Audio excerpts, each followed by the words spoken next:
Segun Skanagoa. Today I'd like to talk to you about aspects of Indian culture. First, let's take the word culture. What does it mean to you? What does it mean to me? What does it mean to other people? A lot of people would interpret it as going to the opera, going to the ballet. Other people would say going to a rock concert, going to a festival.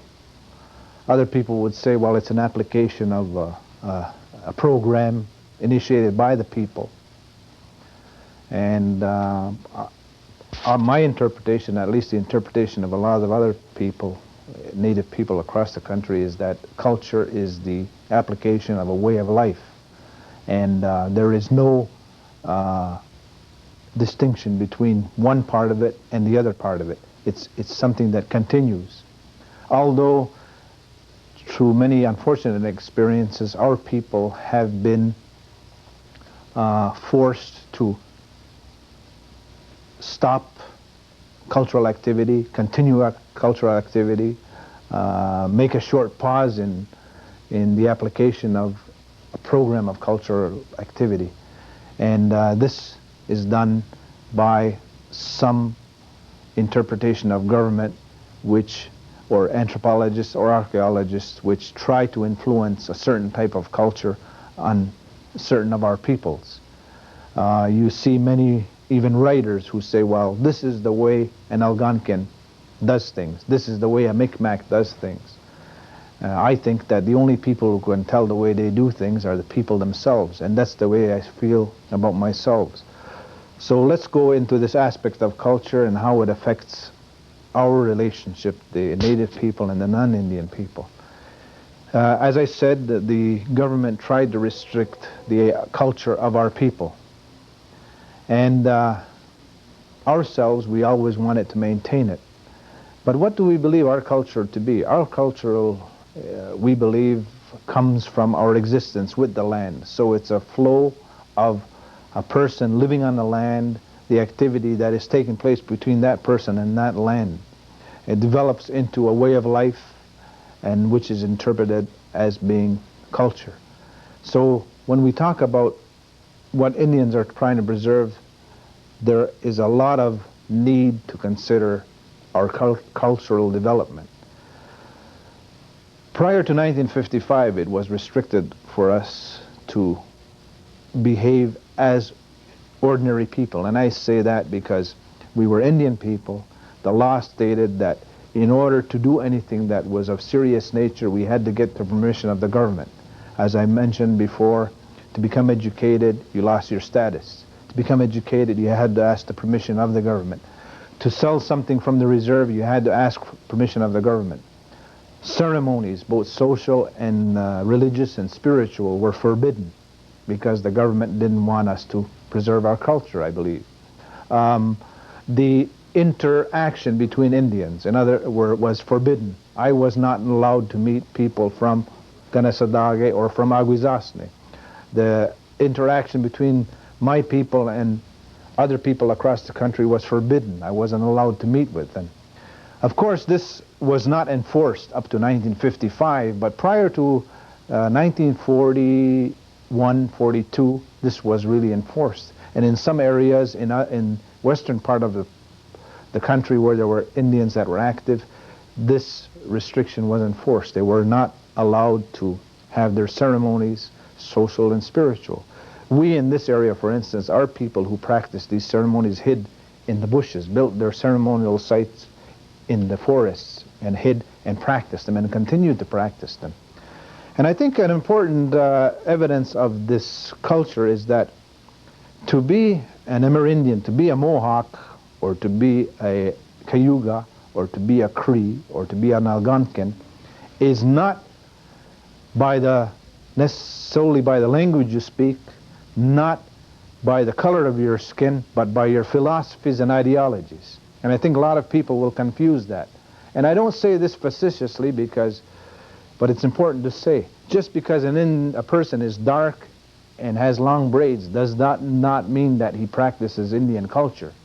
Just because a person has dark skin and wear a feather in his hat does not mean that he goes hunting and fishing and he knows everything about hunting and fishing.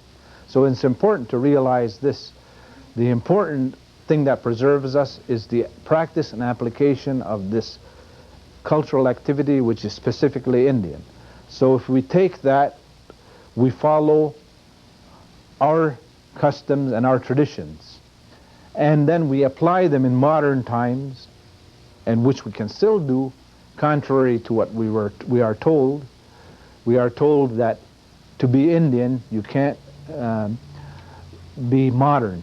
And we are told by the government that to be modern, you can't be Indian. We believe that we can practice our ceremonies, both spiritual and social, and still maintain a modern way of living. We can still practice our way of government. We can still apply our way of government. We can still apply our regulations as they were in the past within the modern context and still be Amerindian people. So culture is an important part of our existence, and all we ask is that people respect this, that we do things as at least we develop ideas as we have done in the past. We administer things as we have done in the past. We apply things as we have done in the past, and with the things that are specific. So if you talk about Indian culture, or you talk about hunting and fishing, and the development of this trait or this expertise, because if we as native people take over hunting and fishing, or have something seriously to do with hunting and fishing, it requires administrators, it requires managers, it requires guides, it requires medical people to provide for the health of the people that are operating these facilities. It requires the whole gamut of responsibilities that are identified by the non-Indian society. And then if you take the development of industry, like the arts and craft, which is, we will be talking in another program, the expression of our culture, this again is something that needs to be retained because it is a unique part of our society, and it is sought by the non-Indian people, and we should control that, and in that way we control our culture. You know, a lot of the things you ask, for instance, you ask, why do people have fringe? Well, the original reason why people put fringe was that when they walked, it moved around and it knocked the snow off your leather, because leather is something that attracts snow and keeps snow. And then you have a belt. Why do you have a belt? A belt is used to preserve the body heat, you know. And then you have different types of headdresses which are used to identify different types of people or for different ceremonies and different reasons. For instance, those things that hang down, hangings that hang down the sides of Indian hats were used for the same thing. When you walked, you either knocked the snow off or you knocked the insects that landed on your leather outfit off. And in other words, it was all useful, and it became part of the culture of the people, the expression of the people, and now is identified as being Indian, you know, fringe, when it was basically developed for a practical purpose and is still used for a practical purpose. And then all this application into forms of government, the idea of each one respecting each other, was an idea that I think helped us form the first confederation of people in North America. It was because we respected each other individually, and then the extension of that, we respected each nation. And I mentioned this, and I keep repeating this respect for each other, because it's something that we've had, and to my interpretation, we only started to lose when we were influenced by another society. You know, we presently read history books and old anthropological studies, and they say, oh, the people, no, they were always fighting with each other. And the people didn't exist like that. They ran around with nothing on, never mind talking about clothes. Or they never could coexist with other Indian people. When in fact it's being found now, and as I mentioned before, that the people were dressed, for that matter, the people in this part of the country even used copper. There was a copper mine discovered recently in northern Ontario, and they were using that for their existence. The people not only use leather as clothes, but they use the woven fabric. That's been found recently. The people have had governmental structures, and that has been proven recently. And for that matter, I think an evidence of organized structure based on cultural grounds is a proof that we in Ganawaki still exist with our philosophies and ideologies, in spite of the fact that we've been living near the biggest city in Canada for 450 years and have been influenced by them, but not completely, for so many years. So we have these things that we desire to preserve, and that we want to project to our people, and we want to project to you, because I think these are the things that you have to understand to realize why we may do things different and we may think differently from what you are. Not only do we have things insofar as culture to learn from you, but you have things insofar as culture to learn from us, and this is what we want to protect and preserve. So when you take this whole idea of culture as it is interpreted or translated by the Indian, it's completely different from that which is translated by the non-Indian. Keeping in mind, as I said before, the non-Indian people unfortunately had a reason for doing these things. They wanted, first of all, to occupy our lands by saying that we never lived on them. Second, they said that we had no reason to protect our culture because we had no structured society. And then they went so far as saying, well, we had no culture because we ran around with nothing on and we did things incoherently. And this was something that you learned in the past, some of your children have learned, but fortunately things are changing, and now if you can come to understand our culture and philosophies, they will help you better understand us.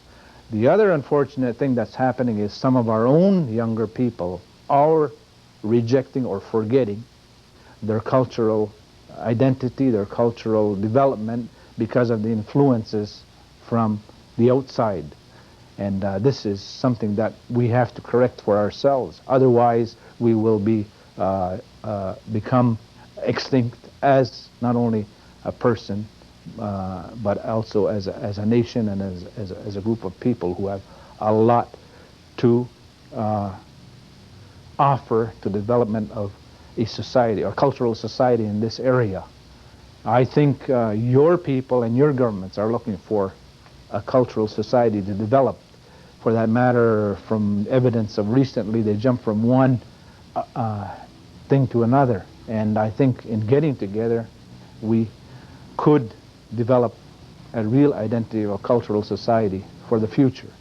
So when you have an opportunity, please find out the true culture of the Indian people by speaking to Indian people themselves. Some of the books that have been written are slanted towards abolishing Indian culture. Although they pretend to say that they're preserving culture, they are slanting them away, not only you people, but also Indian people from Indian culture. So first opportunities you get, look around we're in Indian cultural centers. There are some in each Indian community. They try to maintain the real facts of Indian culture and try to shy away from made-up stories on Indian culture. Some of them, unfortunately, are made by private individuals, some by government. Thank you very much.